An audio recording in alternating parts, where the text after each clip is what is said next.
Hello and welcome to I Am Geek. This is episode 274. I'm Ryan, joined by my brother Chris and our good pal Catron. Heyo. It feels like it's been a while since I've been here. I guess it has been. It's been like 3 weeks. 84 years. 84 years. That's how old I feel today. We have a special guest on tonight. Before we get to that, there's been so much news this week, and I guess for Star Wars and I can't even say it, Starcruiser, we'll save that maybe till the end of the show because I don't want to be Debbie Downer at the beginning of the show and just make our guests feel like, oh man, these people are just, or this Ryan guy is just very sad and just Debbie Downer. All right, so we'll save that every week. So I know. We'll save that to the end. So don't let me forget to pull out the tissues and have some downtime. Yeah. But tonight we're joined by a very special guest, Bryon Caldwell, Animator Extreme. Hello. How are you doing? Hey guys. Good to be on the show. This is awesome. It's like we're getting the band back together. Yes. Now, for those of you that are listening or watching on YouTube that don't know, long ago, in a state far away from Texas, where we are now, we all lived in the state of Tennessee. That's right. And we all went to the same prestigious university, East Tennessee State University, where we all met. Yeah. Oh, you were?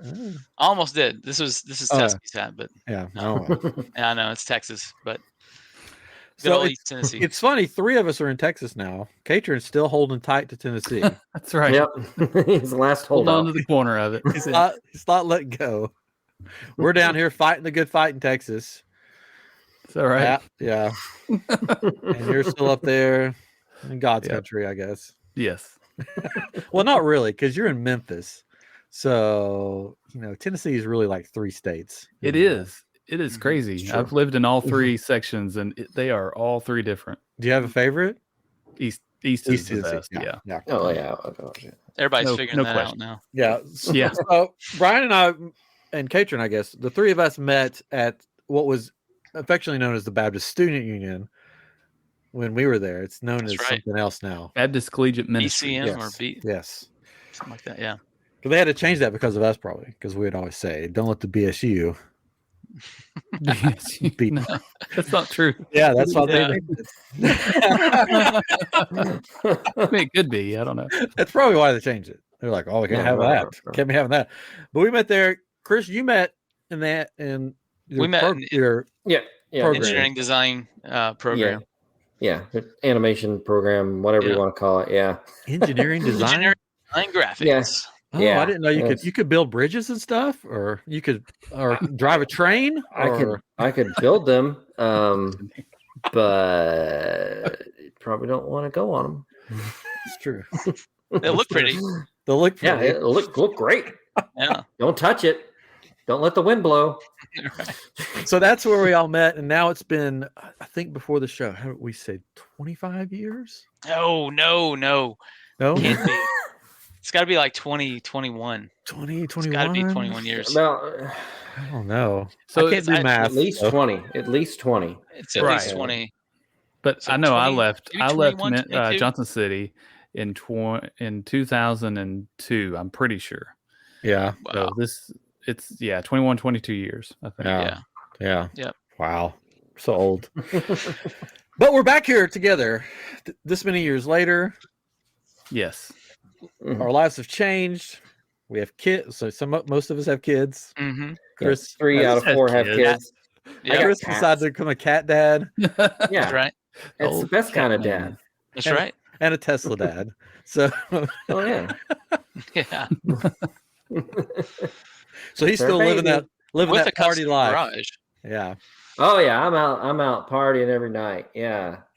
Just like I always did. That's why we've gone to every other Out of the week for clubs. I Am Geek, because most weeks, every other week Chris is out partying. Yes. I gotta get my party on.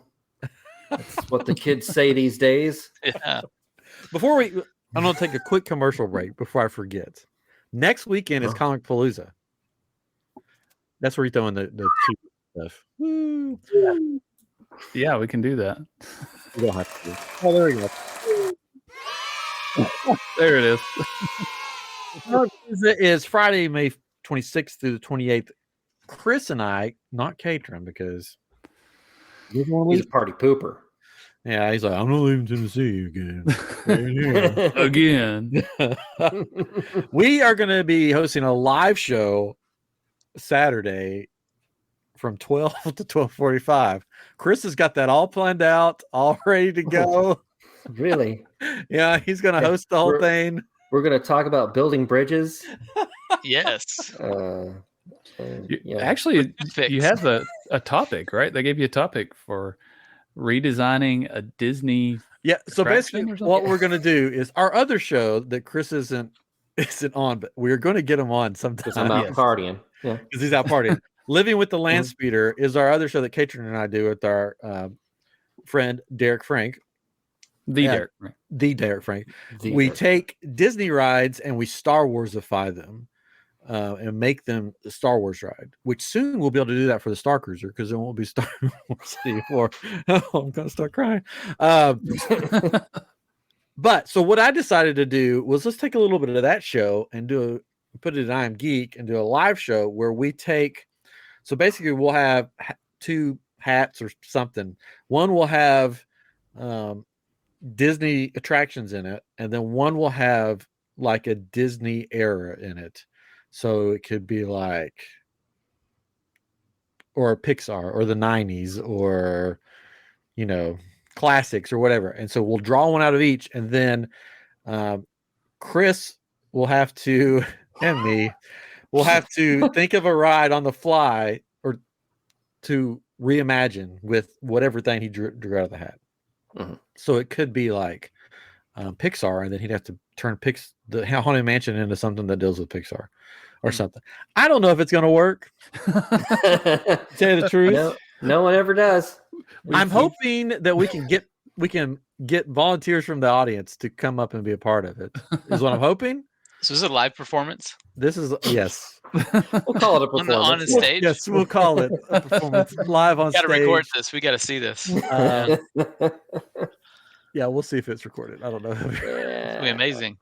And then I think on Sunday, if I can get back down there, I'm going to be on a Star Wars panel for the future of Star Wars, which I don't know if they want me on a panel about Star Wars right now, because I may just go off on Disney. You have to go on the positive side and preach how good it was. Yeah. It's like they need to keep it. They It's need so to spin good. it, do into something else. Is it the cruiser? Is it this is what you're talking about? Yeah, the Starcruiser. For Starcruiser, yeah. We'll get to that at the end. So Chris will be leading the show. I've decided. Excellent. Yeah. Oh, fun. Okay. And I'll be the guy this time that just goes, I'm with you fellas, but there won't be fellas. It'll just be Chris. So That's my deal. Sorry. I'm taking it. I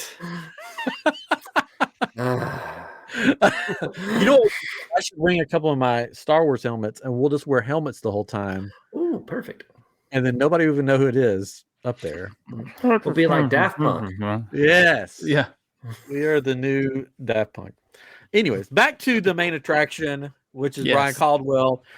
Let me list some of the examples. I won't even, I'll even include Rock Dog, everybody's favorite movie. Hey.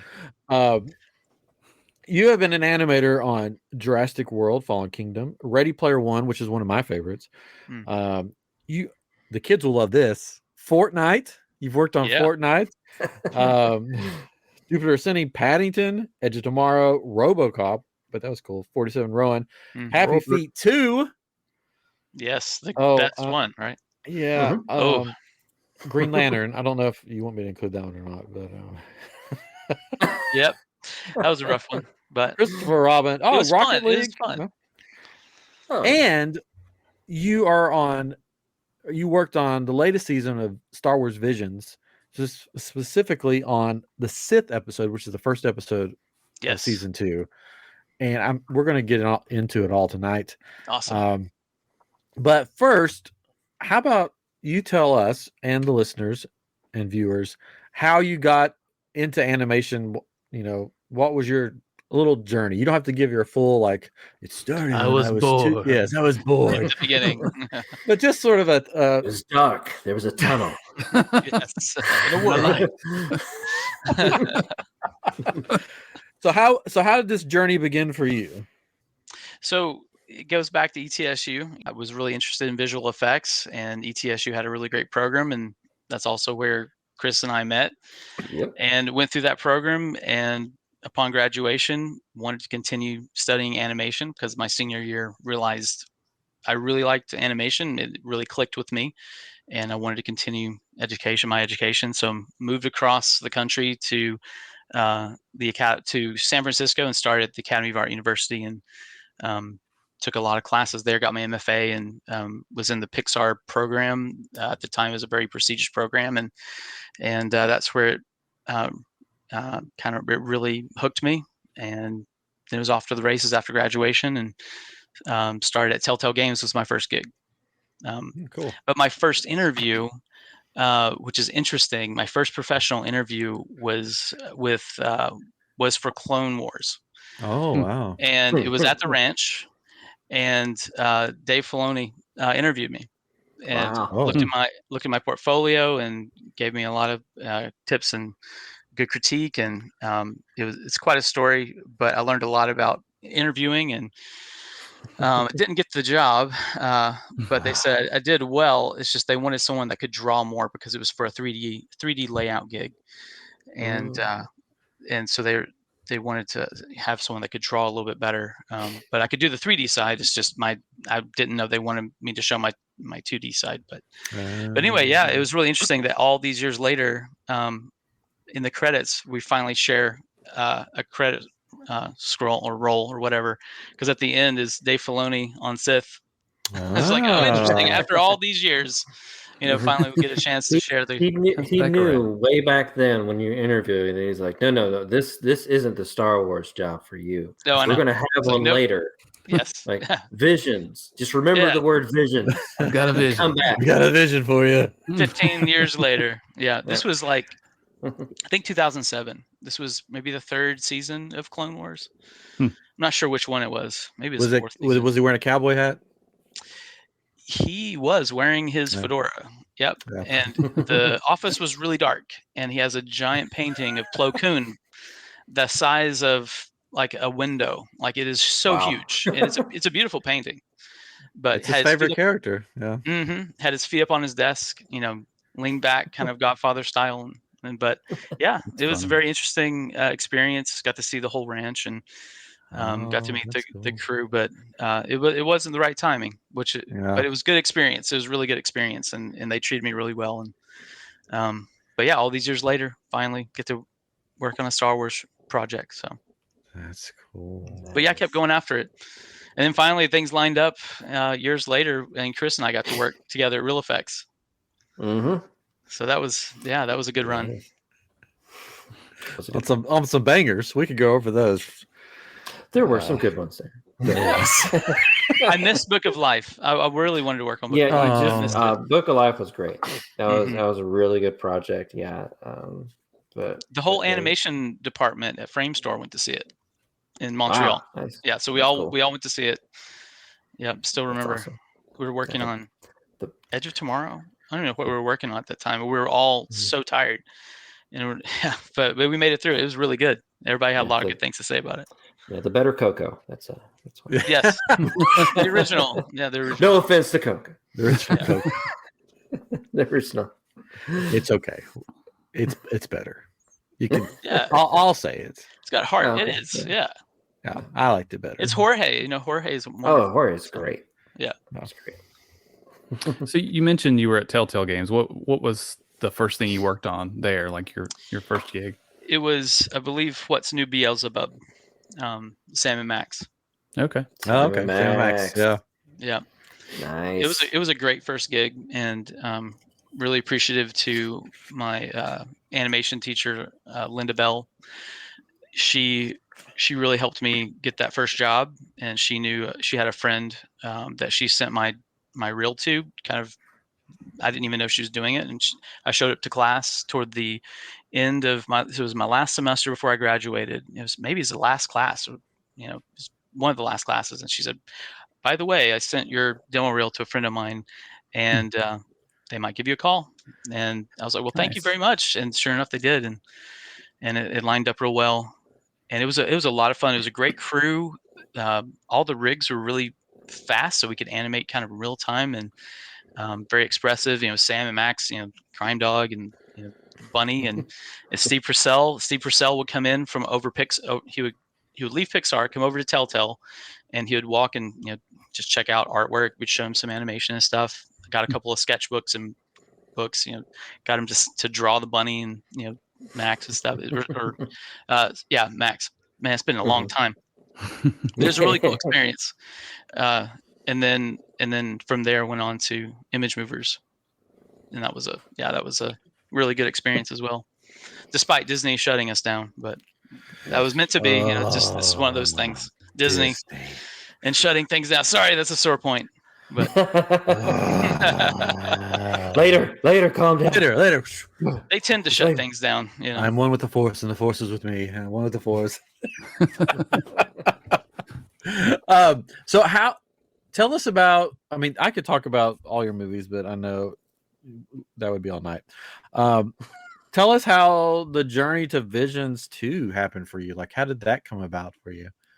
Well, I've been working freelance for Agora studio for a couple of years now.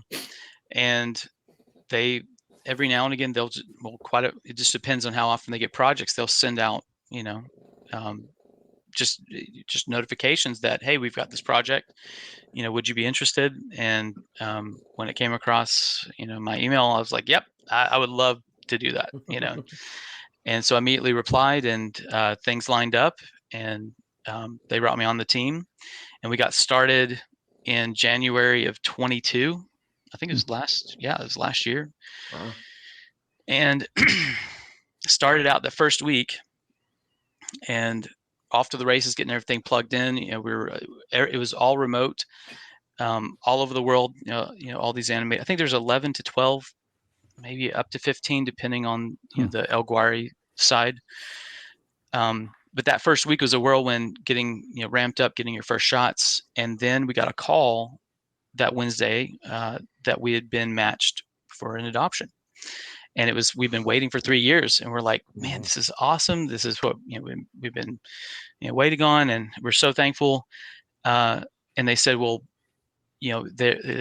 he's expected in about 3 or 4 weeks. So I had some time. We were trying to figure things out, and then that Saturday they call us and they said, okay, he is here, and you need to come and pick him up. And we're like, wait, what?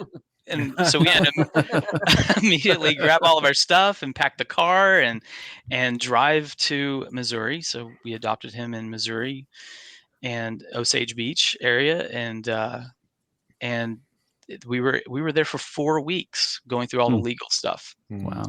And I was trying to teach at the same time. So I'm also teach full time, and then I do freelance, on the side.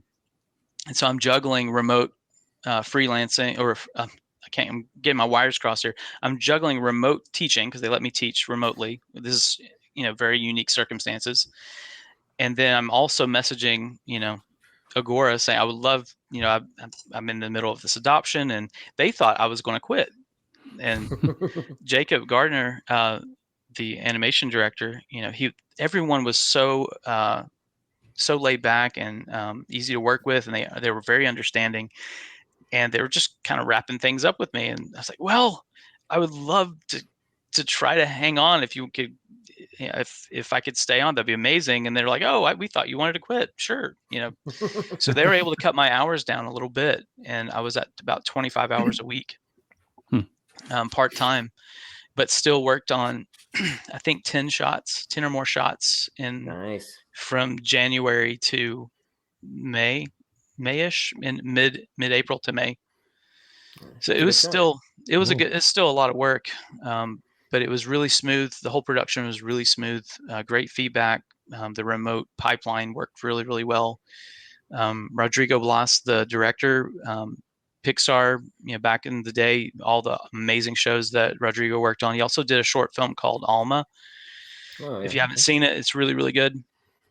I remember watching it and it going around the animation department when we were at IMD, at Image Movers Digital, and it was just, man, this was so good, and it was really amazing to work with him. He had a really strong hold on he wrote the story, put the whole thing together, and it was his vision, of this story, Yeah. and it has like a very Spanish influence to it. But yeah, that was kind of the journey up to that point. It was a very complicated start. Oh man. So I was very thankful to be able to hang on to it, and things worked out. Sawyer, my son's name's Sawyer, and yeah, things worked out real well. Oh, cool. Nice. Didn't sleep a lot. I bet not. Well, I think Yeah. so. Newborn, teaching, freelance. Oh yeah. Yeah, But no man. sleep then. So what scenes could you tell us what scenes you worked on for people that have watched it? Yes. So in the beginning, when Lola is waking up from her dream, and E2 is kind of waking her up, she gets up, she stretches her arm, and after that shot where she is kind of patting him, saying, "The eclipse is today," and she's going to go finish her painting, and that's my shot. Cool. And then she goes to get her tea. That's my shot. I've got 3 shots in a row where she kind of pats E2 and she leaves, puts her tea under the coffee maker or the tea maker, and E2 gets up and kind of bangs it, and then the next shot it was a harder shot because you're trying to get, it's an acting shot that she's not doing a whole lot, but the face really needs to show the emotion and satisfaction of that warm tea or that coffee, and I'm just getting my day started, and then turning, and she has this really sly kind of look, and she pops the top off, and then of the coffee maker, and the globules come out in the tea, and then she goes into the force moment, and then the title. I don't have that shot, but this is the one where she raises her arm to start the force. That's cool. Oh. Yeah. Then So- can we go through all of them, or? Yeah, sure, you can. Okay. So then I have the shot where E2 is stumbling through the paint cups and the bowls, and he's really big in frame, and the camera's pulling out to reveal the mural, and she's making it's kind of stirring the paint in the background. That was my very first shot, and that was a really hard shot because there wasn't a lot defining the droid's movement at all. Oh, yeah. So I just did some experimentation, with the walk cycle, and plus I needed a walk cycle to have him come in, and then I can modify it depending on the objects and stuff. And on the first pitch, they wanted him to interact with the bowls of paint and things, and so I animated him knocking bowls over and interacting with the cups, and he finally hits his mark and dips his paw or his his leg into the paint and kind of shakes it off, and then walks toward Lola. So I blocked it out and then showed it, and they loved it, and Rodrigo loved it. But then the producer, one of the producers, or they made the decision that it would be too expensive to do all the paint going everywhere, and so they had me take out all of the interaction with all the bowls. Oh, Yeah, so there's maybe one in there left, but there was a lot of just nice interaction and things, and we took it all out. So then that was my happens. very first shot that I worked on, and then let's see, I'm trying to think of all of them. So from there, there's a long shot of the master. It's the first close up of him when he's walking toward the screen, and he's walking and walking, and then he hits his mark, and he does this glare and this slow burn. The camera pans in really close, and it was trying to find inspiration, and I didn't do the actual walk cycle. So that was, oh man, I'm trying to remember there. And that's a little bit of a downside of working remotely, is you don't have the camaraderie of getting to really know the crew. We get to message each other and chat and things, but I think it was Fernando Herrera. He did a really great walk for it, but I had to take that walk and have him stop and do the performance, right? And had to amplify and had to adjust it. But my inspiration for this shot was Clint Eastwood. There's this really Nice. subtle gesture that he does with his face when he stops. It's a very kind of menacing a moment where he's just really subtle, because status, when you have power, you don't have to do a whole lot, to intimidate people, right? It's not like, you're all over the place with these really big gestures and you kind of feel goofy. You think of very regal, powerful people, they barely have to lift a finger, to say off with their head. You don't have to do too many things. But that was this little gesture Rodrigo really fixated on, like from the first time he saw it. He's like, dude, don't change a thing. Leave that in there and just keep it the way it is. But that came from Dirty Harry. I looked at a couple of Dirty Harry clips, trying to get that little, punk, this is the way that he does this little gesture with his head. So it's in there. You really have to look for it. That's nice. It is really nice. Like I watched that. It's very subtle, but like It is. but it's really on there. A lot of like really getting emotion and stuff is really coming through the face, especially the eyes, trying to get them to be alive. That's always the hard part, and it's especially hard when you have a more limited tool set. And the tools were good on the show, but there were some limitations, but yeah, there was a lot of effort trying to bring that emotion out, in the characters. And then from there, from that shot, I had the next one, or did I? So there's a couple more shots, and then it's Lola. There's a little bit of back and forth, and the master saying something where he's like, remember, he's trying to bring her back into the fold, and she's kneeling and she's looking over her shoulder. And this was the longest shot. I think it was the longest shot that I had. Super challenging. It doesn't look that complicated, but it was challenging because of layout and the way that it was structured based on the early previs. But emotionally, it was hard because she's conflicted and she's fighting these, this inner darkness, right? So she was being trained by the Sith, and now she left because she doesn't want to be a part of that world anymore. And getting that in her face and her expressions, and then having her stand up and turn, to face, her master. And the shot, the camera comes around and it's an over the shoulder and reveals the kind of the valley. And the hard part about that shot was the camera was moving across this dune, this desert. So you don't really see it. You don't see it at all.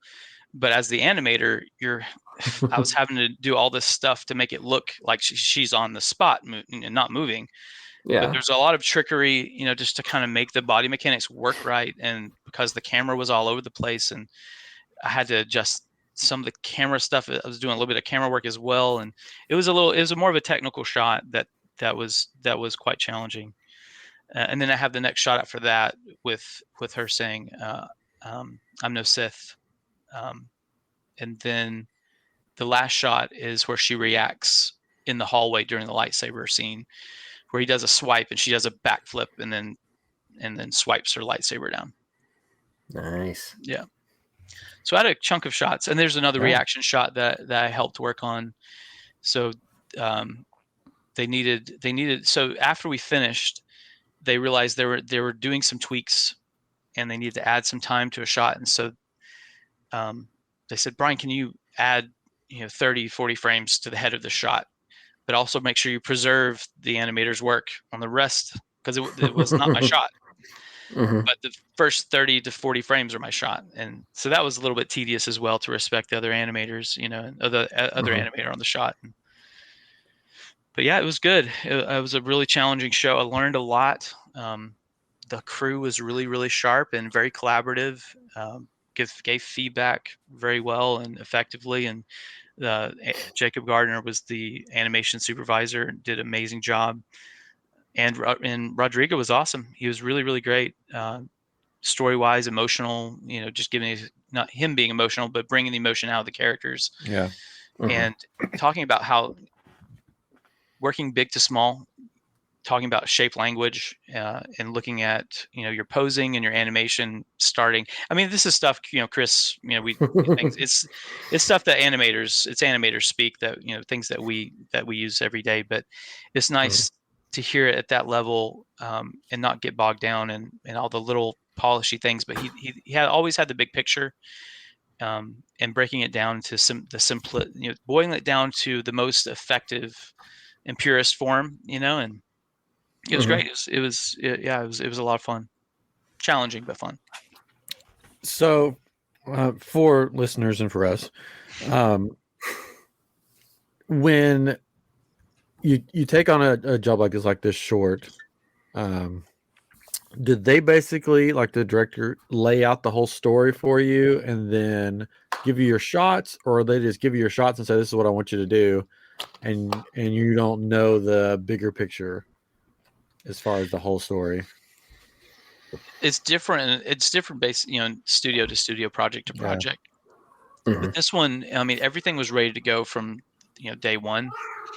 And that's why I think it worked so well, is it was organized very effectively, and we knew this. We had the animatic, we could see the story was done. It was in the can, it was locked basically. I mean, it was tight. I mean, it was the movie. We were just replacing the boards with, the updated animation, and they also had a really good bead on the look as well. Carlos Salgado, man, a wonderful concept artist, and loved seeing all of his concept art, and then starting to see a couple of the early tests that they were doing with E2, the droid, to try to nail down the look. And I was secretly, I wasn't sure if they're going to be able to do it, because usually you get all the art books from all these movies that you love, and you see the concept art, and you're like, man, look how beautiful this is. And then the movie's just not quite, to the level of the concept art. But they nailed it pretty much 100%. Like the movie, the short film looks like the concept art. And wow. I mean, you can stop on any frame and you can see all the brush strokes, and they didn't animate it with motion blur. So any frame you can stop on, it is a solid, like, that's cool. You can put it on your wall. That's awesome. Yeah, that's one of the things I really like about the episode. It's the look of it. Like, it looks like a painting and it moves. Yeah. It's really cool. Yeah, they did some amazing stuff technically with compositing and other trickery. We rolled off the show. We didn't see much of that development stuff other than some of the the tests, which were beautiful. But I think you can look at some of the maybe Carlos Salgado's social media, or maybe the art director. They've posted some tests showing a little bit of the process, and it's pretty fascinating to see how they develop the look. That's awesome. I really love the droid. As soon as it came on screen, I'm like, oh, this droid's so cool. Yeah. I didn't know his name, so I had to ask. So I was the first animator. I think I was the first animator to ask what his name was in dailies. And Rodrigo said it was a funny story, because he kept seeing this number come up constantly. I'm not going to go into too much detail, but there's this number that kept coming up between him and Disney.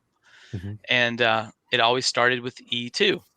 And it came up so much and so often that it was like, all right, that's the droid's name. E2. Funny. And so that was kind of how it came about, was this number, this back and forth of this. Yeah.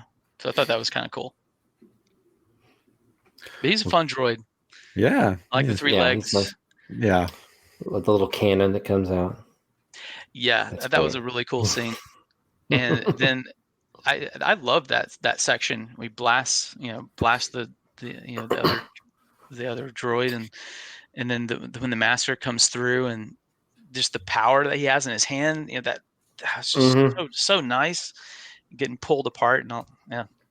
But he comes back together. It's good. Yeah, I was sad when he got pulled. Spoilers. I was like, oh, no. I know. Like, oh. I just fell in love with you. Now you're gone. Yeah. And that was a great shot at the end too. The when she was putting him back together, it's really, it's nice, really nice. The leg into it. The way that some of the all the performances were really nuanced, really good choices. I was really impressed with all the work. Is really nice, good, believable. Yeah, it's nice and simplistic and subtle, and like it just comes across really great. Like, but you can, like, As animated stuff, like you see stuff, it's like, oh, it's like really overacted. Yep. And stuff Yep. like that. It's like you don't have to do that. You Right. can really contain that, and it'll be so much better. And like that's definitely one of those animated things. It's the acting is nice and subtle and just kind of perfect for what it is. So. Knowing how to find that line, find that range, where sometimes less is more, Yeah. Yeah. It's hard to do. I'll be honest. It really is. Hard. Yeah. It was. Yeah. I thought the episode was visually beautiful and emotionally on point. I thought they balanced everything. Well, you guys balanced everything wonderfully. Thank you. Yeah. It was hard. I mean, the getting the emotion, it was we could feel it, but it was because of the tools that we had to work with. It was, to get that out of her. It was a good challenge. It was really good, and to get her to think. Have E2 come up, and you can tell from like his slight little head turns, his eyes, the eye darts and things, from that, to having the master feeling very imposing, depending on his actions. But he didn't have a lot of broad, big actions until he took E2 apart, and then when he gets into the hallway and then goes at it with the lightsaber, that's his biggest actions. But yeah, the emotion was what he was really going for. That intimate story of exploring. How would a Sith apprentice, how would the story unfold with someone trying to escape? And balance and darken the light. And I love that idea. And then having the double-bladed lightsaber with red and color of gold. That's great. I thought that was neat. Yeah. Yeah, you don't. I mean, I'm trying to think other instances. You don't really see that much with people that are affiliated with the Sith in Star Wars canon. Like, I can't think of another. Usually they die. Is there a two-tone lightsaber anywhere? No, I don't think lightsabers. No, I haven't. Yeah, I couldn't think of one either.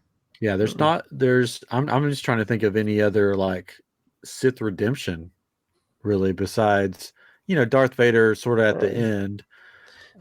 But as far Ventress, yeah, Ventress would be the closest. I think. Yeah, but Sith turning and finding themselves and living out their lives. Yeah, you don't see that much. It's usually a horrible ending for them. Yeah. So we're talking about the other episodes, and I have an interesting idea. Ooh. Not really, it's not an idea, but it's a concept. So I went back and watched a lot of the episodes last night again, and you've guys seen Screecher's Reach? Yes. Yeah. Mm-hmm. So okay. Terrifying. Yeah. So so this is not official. Just kind of disclaimers here. This is not official. This is just something I picked up on last night, and it's also numbered 1 Sith, number 2 Screecher's Reach. So I don't know if they made the comparison that I just made last night, and this was never covered ever. What if Lola goes on with her life, and she ends up on the planet of Screecher's Reach, and she is that Screecher. ghost in the mountain? Because the other interesting, when they're entering the mountain, there's all these black things coming out, of that hole, right? Mm-hmm. And it looks like her bed where she was sleeping, of all the black lines that are coming out of her bed. So I thought that was a kind of neat. That'd be cool if they really did that, but there's no way that they caught it. But I was like, that could kind of work. That'd be kind of cool. That she kind of went back to her old ways, maybe. It's a very fun headcanon. I like it. Yeah. But I thought that was kind of cool. I really enjoyed that episode a lot. The Screecher's Reach. That's really cool. Yeah, it's like a banshee, like a type. Yeah, I don't want Lola to turn into that. I know. I'm just saying. It was just really. You never know. Dark. No, I like her. She needs to be happy. Making pretty pictures. Yeah. With her joy. So Yeah, I watched- what are? Oh, sorry. Go ahead. I was just say I watched that episode with my son last night right before bed, so that was great. Oh. I didn't realize that was what's going to happen, which Yeah, is that was- 11, right? that So was- Off to bed with but you. he kind of walked away and found something else to do, I think. That Yeah. episode was crazy, and then the ending is like, "Come with me. This is your lightsaber now." I was like, oh god. All Did right. you know it's happened? Angelica Oh. Houston that was the voice of the Sith mother? Oh Yeah, saw that. That's cool. Saw that. That's cool. That's cool. Yeah, and that was all hand done. I watched the behind the scenes of it, and it was all ink on paper. Oh, cool. Oh, wow. Cartoon Saloon, and so every frame. I think it was mentioned that it was taking the animators 45 minutes a frame for the Wow. ghost section. You know, when she's Yeah. whipping around, and there's all that, you know, ghostly, really ethereal, cool stuff going on. Mhm. And I think they said it was like 700 something frames or more. It was like Wow. yeah, it was a lot of work. They're But the doing behind the like scenes are really great. They're doing the 30 frames per second. Right. I don't know. I don't Uh, think so. We did 24. Oh, 24. Yeah. Okay. I think it was 24. But yeah, it's Come on, 24. Chris. Like, yeah. sorry, I work Let's more get in it. 30 You're in the frames. games. Yeah. 24. Yeah. It's been a while I since like- I've done 24. Yes. Do you have any other favorites from the season? Man, there's so many. I liked bits and pieces of all of them. All of them looked so good. Man, I like the Kyber crystal one. Ara's song, you know, with singing and the idea that the crystals could be tainted or, you know, and ruined or whatever. And I thought that was really interesting. And the look was really nice. And everything was Our song. awesome. Uh-huh.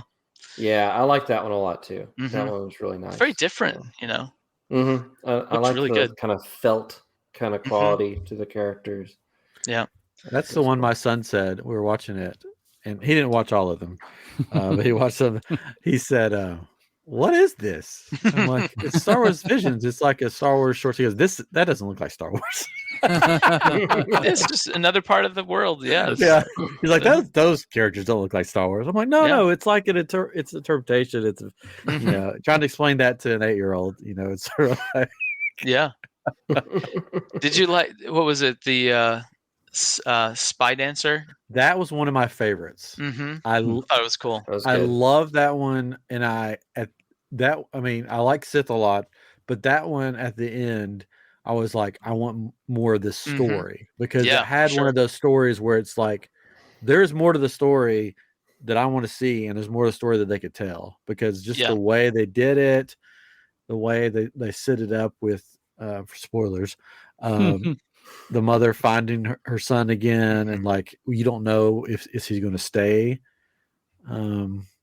with the Because she Empire. leaves at the end, right? She escapes. Mhm. Yeah. Yeah, You know, she leaves him standing on the top Yeah. of that theater or whatever that was. Yeah. yeah, and then you see him. I was wanting him to take off the patch. Oh yeah, I was kind of thinking Yeah. that might happen. But Yeah. But it I ended guess he with doesn't have a her. She gave him something, and he's contemplating it over, and then it pans out a little bit, and you see the tracker on it Mm-hmm. because Mhm. so she can find him again. And I'm like, no, Yeah. give me more. Give me more. Yeah. Like it was such good storytelling. And that character's based on a real performer with Oh. fabric. So you Wow. got Cool. the behind the scenes are really great. I didn't know that they were on there until actually last night, and I went through basically all of Oh, them. I didn't last night. realize. Yeah. Oh, I didn't either. I'll have to watch But them. it's really nice. Lacachet did a really cool job, you know, incorporating a lot of, you know, French history and influence and like the rebellion, the World War II, you know, stuff. And it's really interesting to go back and watch it again after seeing what they layered in, Oh. you know, from especially World War II and some of the connections with these real performers and Moulin Rouge, you know, that area. But it's cool. Yeah, it was really great. That was good episode. Yeah. Mhm. What was the other one with the two sisters? In the stars. And in the stars, I thought was cool too. Mhm. Yeah, they all were really cool. I guess it's hard Yeah. to pick really.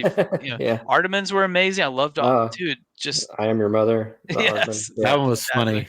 And That a was lot of good. Easter eggs in that one. A ton of Easter eggs. Uh-huh. Wallace and Gromit. Yep. For sure.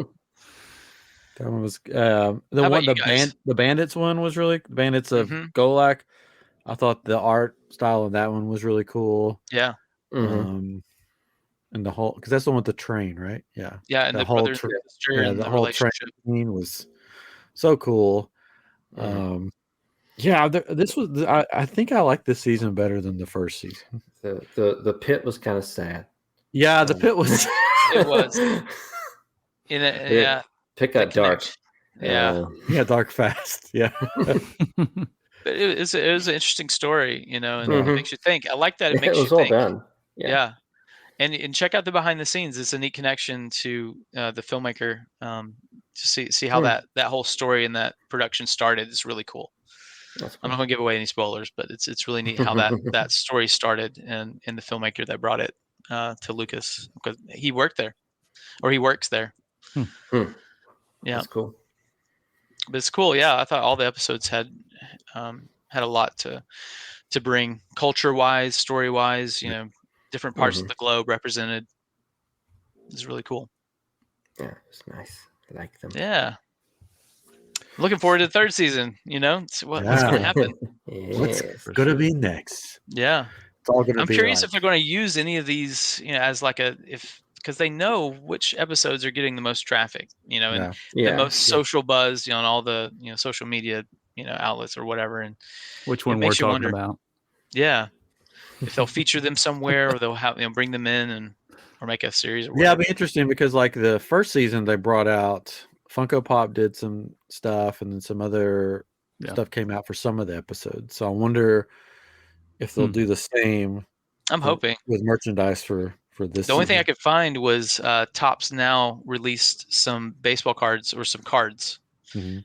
Already got my Sith set. Oh, Nice. Nice. But they only came out with like 5 cards for each episode. I don't know if it's still on because it was a limited run for like 6 to 8 days. I didn't even know about these type of cards because I've been out of collecting for a long time. But evidently, Topps now capitalizes on current events and big things, and they do a limited run, and then after that, they don't make any more. But yeah, they do have a couple. That's the first thing I could find for the Star Wars Visions. So cool. So season 3 will be probably the makers of Garfield. We'll have the Muppet episode. that would be amazing. Muppet Babies. Hey, I would. that'd be cool. Yeah, I'd love a Muppet episode. Yeah. Would be cool. Well, the I'd Charlie watch the Brown heck Star out of Wars that. episode. Oh wow. Yeah. Mask. Yeah. The Beavis and Butthead episode. Yeah. That'd be nice. Gosh. South Park. Uh-huh. Oh. Oh my gosh, they killed Darth Vader. Yeah. Lightsaber. Dude, Ren and Stimpy. Oh, well, that would be interesting. that would. Animaniacs. That'd be cool. Yep. Man. Man. All the classics. I'm all for like a Bruce Timm. Oh yeah. Batman the Oh. Animated Series style. That'd be cool. That'd be cool. Mm-hmm. Yeah. We shall see. I saw some somebody's cosplaying as like Star Wars Batman.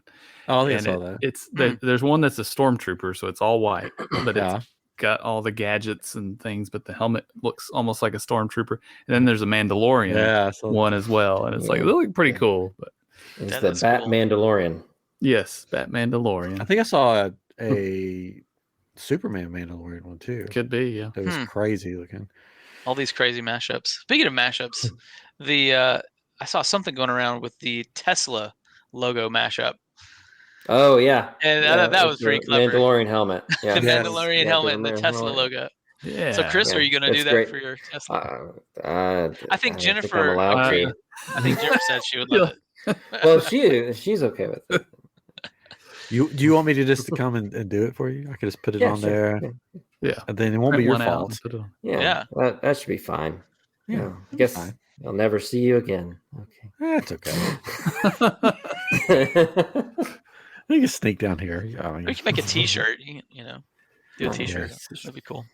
Well, Send one to cool. Elon. I'm sure he'd wear one. Oh, Elon. You guys have any more questions? Anything? I don't. You are such a giant fan of Ready Player One. Did you have That is true. Oh, yes, we have a anything- little bit of time. Give me all the dirt. No. Yeah. Well, One of my favorite it was- movies. It was good. it was fun. I mean, it was fun, fun project to be on. I was only on it at the very end because I was rolling off of Jurassic World, Fallen Kingdom, Yeah. Mhm. and I knew the animation director, and he graciously, brought me onto the show, and I had to fight for a couple of shots because everything had been cast because they're basically wrapping up the show, and thankfully I was able to get 2 Gundam shots during the fight scene with Mecha Godzilla, so that was fun. Being able to animate Gundam, oh my gosh, it was so cool. That's cool. That was fun. And then I got to do this one close up. It wasn't really a complex shot, but it was with Artemis, where she is delivering the curse or the password, or what was it? My brain's not working. It's the Uthos Bethud, whatever the words that brings down the shield or whatever. Uh-huh. Mhm. And I got to do the camera work as well, so it was kind of like this very Spielberg type shot of like the push in, for the big moment. And it really wasn't a complex shot, but I knew the camera work was very indicative of his storytelling, and it was for me, it was just kind of like a fanboy thing. And secretly they didn't know it's like this giant fan that made it onto the show, and I would have probably done it for free, but it was really it was a joy to work on, and I hope I haven't read the second book yet. Have you guys read the second book? I don't know how to read, so I've forgotten too. Yeah, I got to remember how to do that. But I'm hoping that maybe they'll make another one. I hope so. Yeah, They that'd be need neat. to get on that, Spielberg. I know you're Do it. listening. Would it be Yeah. Ready Player 2? Right. Yeah, it is. Yeah. It's Ready Player 2 is what it's called. Yeah. There's a book. That's what the book's called. There you go. Yeah. Mhm. It stars Luigi. And Luigi. Mario was good. Did you guys enjoy Mario? Yes, Yeah, I Yeah. loved it. It was like a breath of fresh air because it was a movie that I could take the kids to, and it was just a fun kids movie. Yeah. There was no like agenda. There was no political stuff. It was like it's Mario, and it was Let's fun. just have fun in this Yeah. world, and go on an adventure. Yeah, loved know. it. Loved it. It was good. London, my daughter. So I was able to get my Super NES working. So this is not the 64. So this is between Yeah. the NES, and the 64. This is that weird middle year of, and I still have it. I couldn't get my original Nintendo to work. I think I still could. I didn't try quite hard enough because it was You easier. didn't blow hard enough. That's true. That's true. I had to get this device, this converter thing, and I was able to get the Super NES to work. And so we're playing Mario All Stars, so she can play all the Oh, cool. the Mario games and Donkey Kong Country, and so a lot of the classics. So she's gotten through a couple of the first levels, and she's only 6, but she's Nice. fallen in love with the classic, Mario. And then we got to go see the movie. She's like, "Oh, this is so great!" So it's fun to see that through her eyes. Yeah, It's cool. loved But it. yeah. Hope they make another one. Oh, they will. Oh, It's making yeah. bukus money. Oh, they're definitely. So, Yeah, I hope it's They're gonna as make well. like- Let's put it this way: I hope it's as good and family friendly as the first movie. I'm wanting Luigi's Mansion. That's what I'm wanting. Oh, that Yeah. was fun. Yeah. That Are there any other films you guys looking forward to? I mean, there's like June, like everything comes out. The new Transformers movie. I was a big Beast Wars fan. Yeah. I animated 2 Uh, shots on that movie. I Oh, know. wow. I know. So Yeah. Secrets.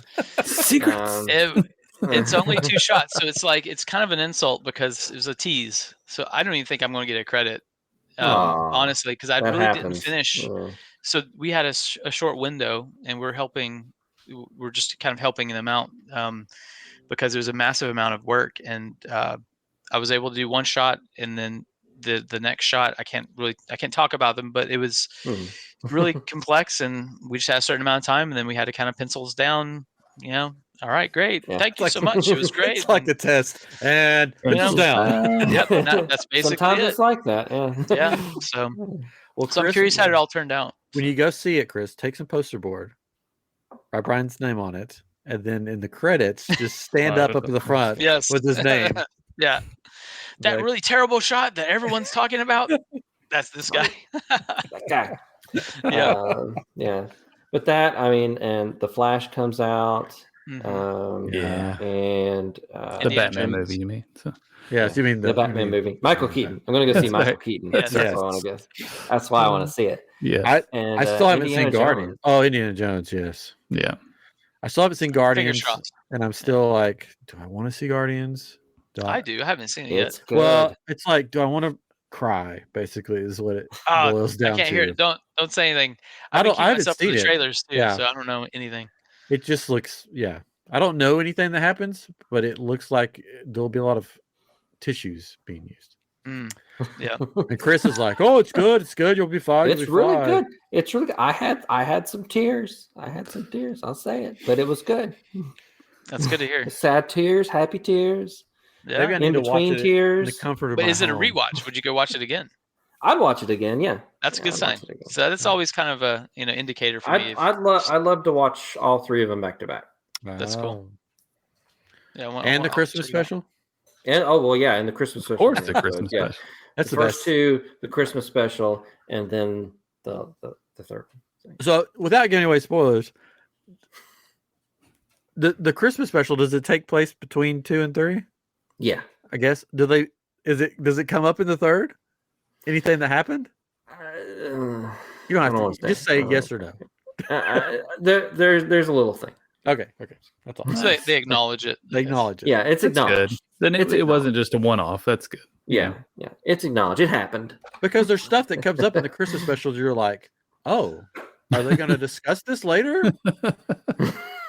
Like, this is a pretty big bombshell. Are they discussing this later? There you'll have to find out. I'm with you, fellers. So funny thing happened. My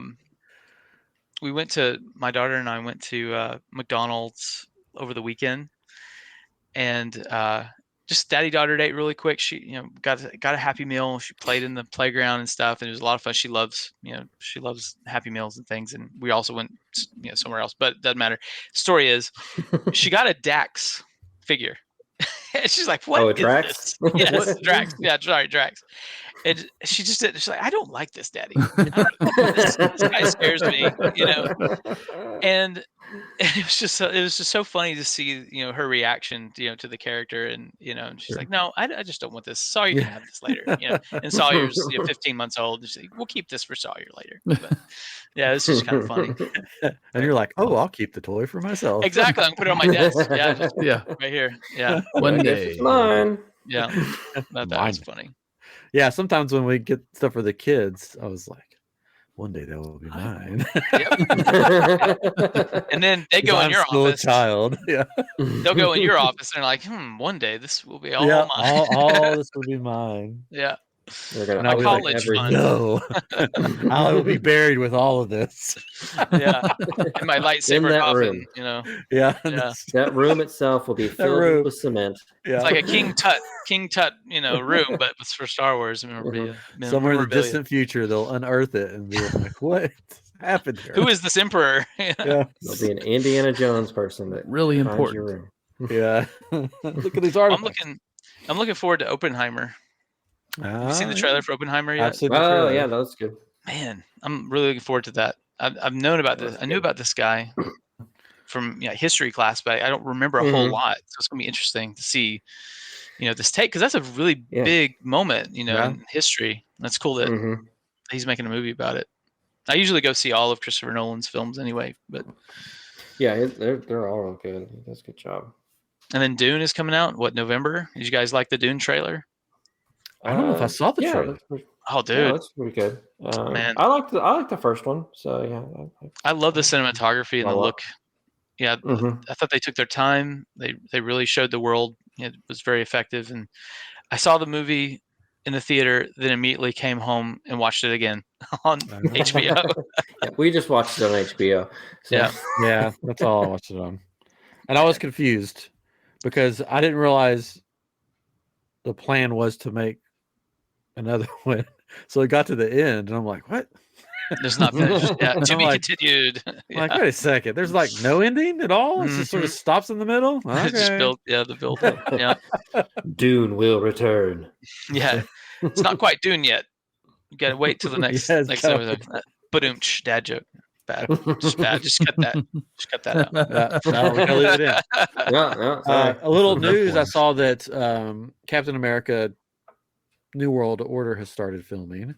Yes, Oh. it is. And Seth Rollins, who is a WWE wrestler, is going to be in it as one of the henchmen or something. They Awesome. took Nice. pictures of him, so it looks like, and they've changed the suit for Captain America. I think that's probably a good idea. It looked very cumbersome of a Oh. suit.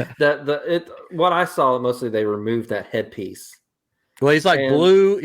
He the went from like coloring's all the changed, comic accurate one sort of to a blue, gold, and red trim. It looked like. Well, the thing with the headpiece that he had when I was watching it, I was like, man, he's moving his head. There's like no gaps in that. They've done something with that. That's digital. And then I saw some behind the scenes stuff, and he's moving around. There's like it's just barely fitting on his head. Jeez. And I was like, they removed that because that was a lot of money, I bet. to Yeah, fix. probably. That's what we did on Green Lantern. Nice. So we did the whole connection and the whole bodysuit for Ryan Reynolds. It was all CG, Yeah. Yeah. and that was a nightmare because they put dots I'll on his bet. neck to track it, and then we had to track all that, frame by frame. Animated all of his Yeah. muscles, all that stuff. Yeah. Yeah, I had to do that on X-Men First Class tracking, and I didn't really have someone that really tracked anything. They like tracked the camera, but for Emma Frost when she turned diamond shaped, basically I had to like do like the opacity on it and match up because she didn't have any dots on her body, so it was just matching it up like 1-to-1, like over the frame, and then the director's like, it has to be exact. Everything she's doing has to be in this animation. Jeez. Wow. No It's pressure. nuts. Yeah, no pressure. Jeez. even like her for it, which is when I realized this actress doesn't move her brows at all, because it's like almost dead up here throughout the whole thing. I'm like, you don't want me to like put a little life in it? Like, nothing? No, exact. It has to be what she's doing. Okay. All right. One Get what you frame. get. And it goes across 60 frames and she doesn't move. So it's just one frame that just stays place. Wow. It's crazy, man. All right. Which one? Which film was that? That's X-Men First Class. First Class. Yeah. Yeah. Wow. It was a fun movie working. I loved it. But yeah, Yeah. that was just kind of a funny kind of little thing. That's awesome, man. I need to watch that one again. There's so many films now I need to go back and watch. Okay. Like I haven't seen The Matrix in forever, and I kind of gauge. So a lot of my students, I'll kind of gauge like, what do they watch? What are they checking out nowadays? And my Animation 1 class this semester, I got the Matrix camp for some reason, and I said, okay, how many of y'all have seen The Matrix? And I don't think anyone raised their hand. Oh, No one in the whole class had seen The Matrix. You're And literally, man. someone said, they said, well, that's kind of before our time. And I'm like, wait, what? No. F. Yeah. Oh, F everybody. Yeah. And it just made, I was like, shoot, you guys just need to go watch it, but a lot of them are not, they don't watch films. They don't even, some of them don't really watch shows either. They don't watch series. They just social media and games. To me. I know. That's crazy. Because we try to have a conversation every now and again about, okay, what are you watching? What are you interested in? What are you reading? They don't read, not that I read all that much either, but I do try. But it's mostly social media and games. A lot of them. Just have them listen to I Am Geek, and I know. I'm gonna write it every big. week. I'm gonna write it big. We'll have to watch. That's part of their curriculum. Yeah. Well, it is interesting to think about what we grew up with. We grew up with a lot of original ideas Yeah. as far as Hollywood. a lot of original movies that were made that were iconic. Mhm. And if you look at what like the kids these days, what they're growing up on is remakes Yep. or live action. Mhm. There's Heavily influenced by. so few original ideas. Yeah. So when you say, like, even like some of the Disney movies, when you say, man, Beauty and the Beast was great, and they're like, oh yeah, that girl from Harry Potter did a really good job, and you're like, no. The animated movie Beauty and the Beast was spectacularly done, and they're like, what Yes. movie? What are you talking about? So original ideas and that's one thing that I really like about Visions, bringing it back full circle, bringing There it you back, go. Way to go, Ryan. is that they've allowed these makers to come in and with their original idea of something that's iconic, not a remake. Like, it's not like, and here's what New Hope would look like in the anime style. Yeah, It's like, yeah. here's original idea with something that's familiar. Right.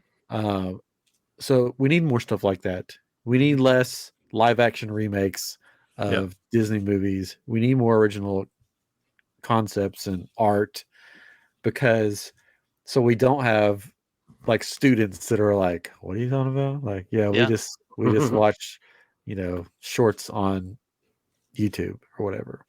We need art to live again, So basically. good stories are good stories, Yeah. and we just need and storytelling's hard. I mean, story is hard because, there's there's only certain, how many different stories are there technically? There's like this scientific, breakdown of, there's only Yeah. kind of 6 stories or whatever, like Hero's Journey and all the other ones, but story is difficult, and I mean, if you look at Pixar, even, I mean, they're you know they've had a really good series, and then, some of the later ones have been kind of not so big hits, but then they'll come out with another one that's fantastic, and it's kind of hit or miss. It's just tough, Mhm. And usually the good ones are when somebody is allowed to be a storyteller.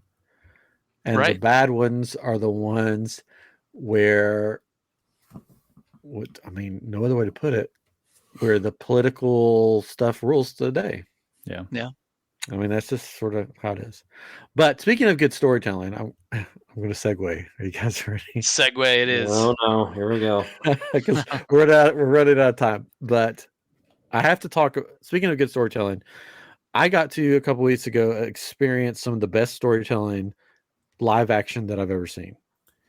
And unfortunately, today it was announced that the Galactic Starcruiser, which, if you're not familiar with it, is the, lack of a better term, Star Wars hotel at Disney World, will permanently shut down at the end of September. Because I guess Disney's just not making the money that they wanted to make off of it, Right. which the price was ridiculous, but it is what it is. I witnessed some of the greatest live action storytelling I've ever witnessed, and it's probably one of the greatest experiences, if not the greatest experience, that the people at Disney and Star Wars Lucasfilm have ever made. Because you become part of the story. And I think that's something that even Disney is even in the parks is missing out on these days. But you become part of the story. You basically are in a Star Wars movie, and not only the actors that are on board, but the crew members or cast members of Disney, they all played their part in the story, and the guests that were on board played their part. So it is a sad day in the Star Wars and Disney universe, because one of the greatest things that they made as far as storytelling is getting shelved because of money. And it's sad. Yeah, shocking. And I truly feel for all those that work on the ship, designed the ship, created the ship, that their art is being shelved because Disney did not make the money that they wanted to make on it. I hope that everybody involved bounces back from this and gets a new place to work, a new place to play, a new place to adventure. I'm on a lot of the Starcruiser Facebook groups and stuff, and people are it's hard to say, people are in mourning for it. It's like it's like there's been a death in the family, in the Star Wars family, if you want to say. So my heart goes out to everybody. I only got to go on it once, and I was hoping to take my son on it so he could experience it, but it looks like, unfortunately, unless I come into a big pile of money, that won't be not happening. But if for somehow listeners, people watching on YouTube, if you can find the funds and there's availability, go to it before it ends in September. You won't regret it. I have not talked to anybody that after their voyage has been like, oh, I wish I didn't spend that money. It was truly amazing. I'm sure we'll do an episode on this at some point, but just how great the interaction is. I was on board talking with, I met the captain, and the captain saw a little, I had a rebel pin on my shoulder. I went in full costume, sort of Cal Kestis looking costume. And she said, I see your relic there on your shoulder. Meet me at 7:45 over here, away from people. I've got a mission for you. And she sent me on a secret mission. And then I later on in the journey, I was asked, a secret message was sent to my phone saying, meet at the lightsaber training. Don't tell anybody. And we went in, and there was just a small group. And I mean, there's hundreds of people on the ship, and there was a very small group in this room. And they said, we've brought back an artifact, and it was the droid that was there.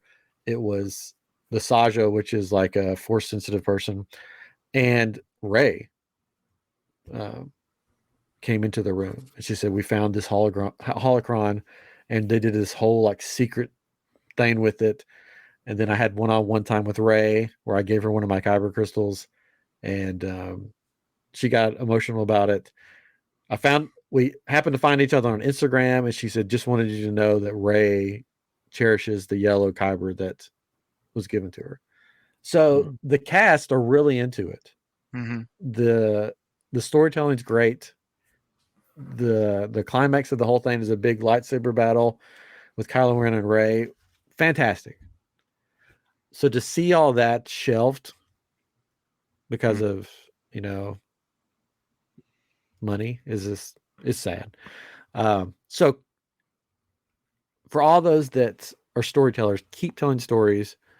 Don't let Hollywood and money get in the way. Tell your story however you can, because people deserve to hear it.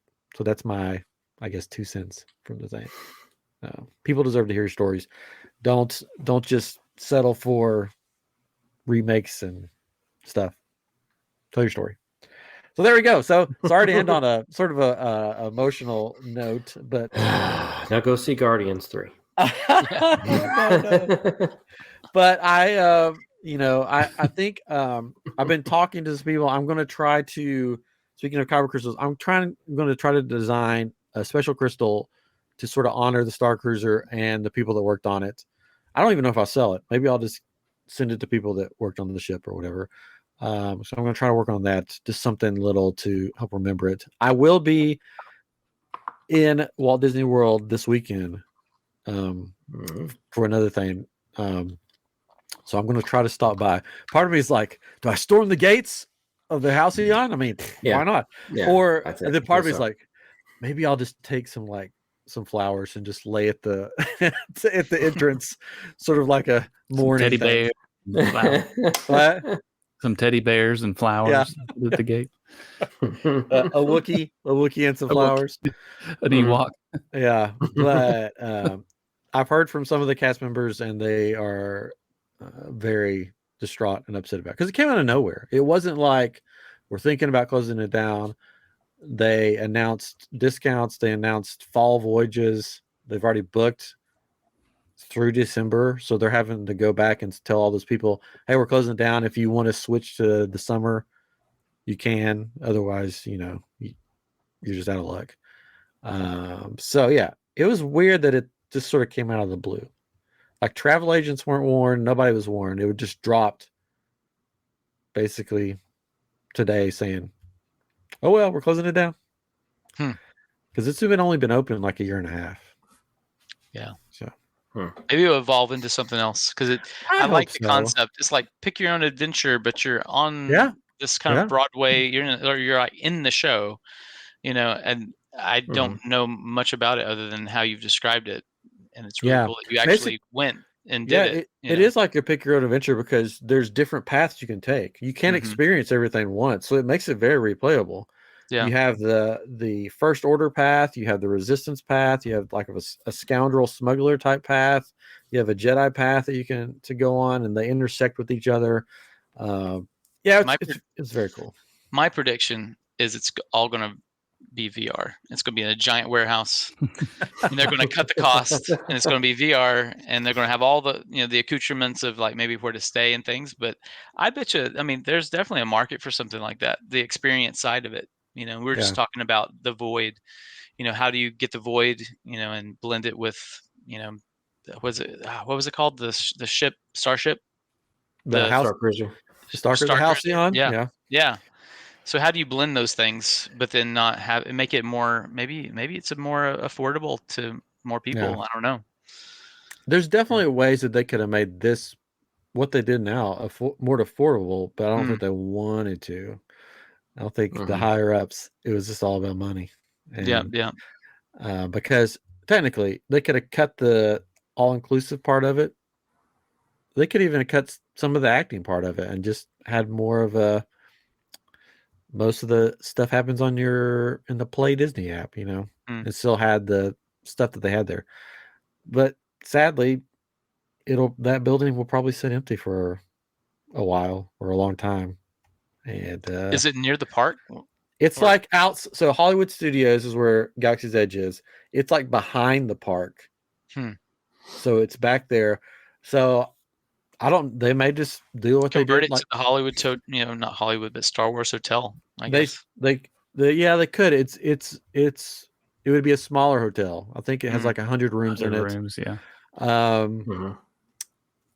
Sadly, there's stuff that was cut from Galaxy's Edge that are buildings that exist in Galaxy's Edge that they just budget cuts. Now all they do is use them for storage. Wow.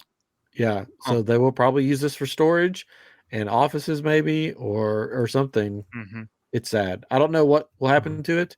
But Iger, if you're listening, which I'm sure you are. Yes. Fix this problem. It deserves to be saved somehow in some form. Like even if they don't continue Starcruiser, which they're not, the characters that they made for this, move them 2x2. Have them as characters in Batuu in Galaxy's Edge that you can still interact with. Something. I don't know. Oh, that could be sad though. You have the ship captain that's down on her luck that doesn't have a ship anymore. It's like in the streets begging. I don't know. They're good characters that deserve like the onboard Gaia, which is sort of like the onboard she does a big show. She's like a singer. They just dropped her album on Spotify, and they're supposed to be bringing it out as a physical copy that you could buy her album. But now it's like, are they still going to do that, or is it just sort of like, this character's dead now? It's all dead. Potential for Star Wars Vision Season 3. Hey. Yeah, the canon of the Starcruiser, the Halcyon, is that it has been around for 225 years, and it has survived so much, but it did not survive Iger. Iger was its downfall, I guess. Became the Titanic of space. I guess it survived. There's like books and stuff about it, like Han Solo and Princess Leia, I think, had their honeymoon on it.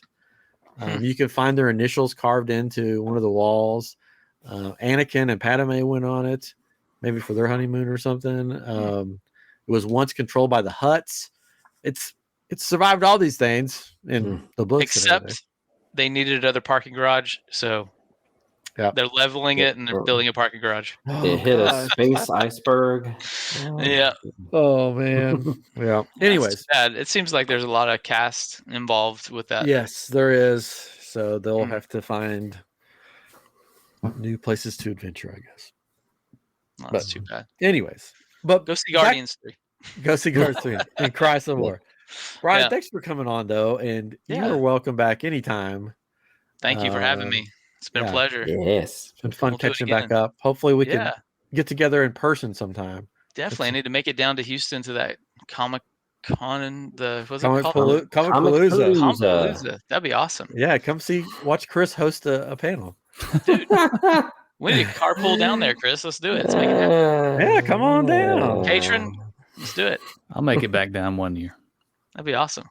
I hope so. They might close it down after this year. Disney may buy it and just shut it down. Oh, It's too expensive.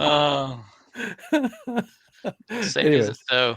Yeah, but thank you for coming on. And this, thanks for having me. Do you want to plug anything before we go?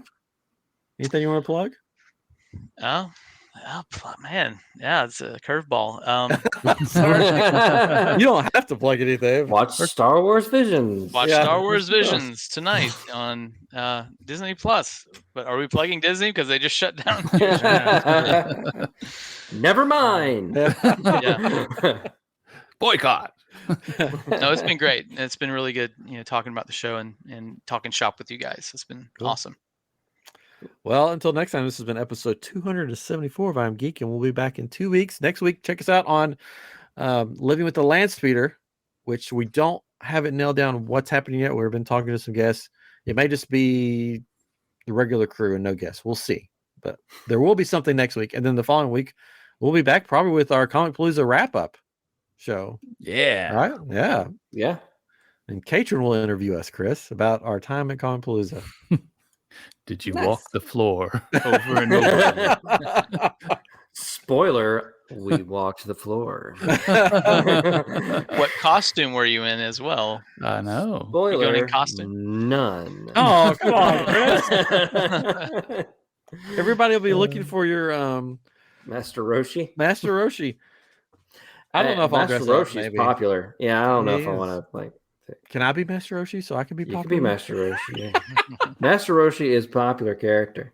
Everyone loves Master Roshi. Dragon Ball Z. I hear my dog walking around, which probably means he needs to go out. So that is an end of this episode, and we'll catch you next time on I Am Geek. Bye-bye. See you guys.